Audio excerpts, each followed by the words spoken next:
আমরা ভেবেছিলাম 1992 সালে 6 ডিসেম্বর বাবরি মসজিদকে ভেঙে দেওয়ার পর হয়তো ভারতের জমিনে আর কোনোদিন মসজিদকে ভেঙে ফেলা হবে না। আমরা ভেবেছিলাম হয়তো আর কোনোদিন মসজিদের দিকে আগুন তোলা হবে না।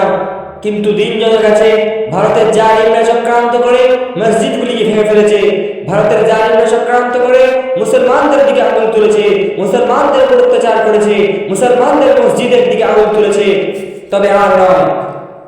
কিছুদিন আগের ঘটনা সোশ্যাল মিডিয়ায় খুললে দেখবেন খাজা মাঈনুদ্দিন চিশতি আজমিরি হুজুরের মাজার ভেঙে ফেলার পরিকল্পনা করা হয়েছে।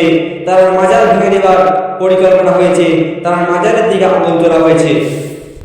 আজ তার মাজার ভেঙে ফেলার পরিকল্পনা হয়েছে। কাল হয়তো ফুরফুরার পীর আবু বকর সিদ্দিক আমার দাদা হুজুর পীর কেবলা রহমতুল্লাহ আলাইহির মাজারও ভেঙে দেওয়ার পরিকল্পনা হয়তো হয়ে গেছে। কাল হয়তো কলিকাতা মানিকতলার বুকে দাদা হুজুরের পীর পীরে কামেল রাসূলের উম্মাহ সুফি ফাতেহ আল-ওয়াইসি রহমাতুল্লাহ আলাইহির মাজার ভেঙে ফেলার পরিকল্পনা হয়ে গেছে। অর্থাৎ ভারতের মুসলমান প্রস্তুত হও, বাংলার মুসলমান প্রস্তুত হও। জয় মুসলমানদেরই হবে ইনশাআল্লাহ।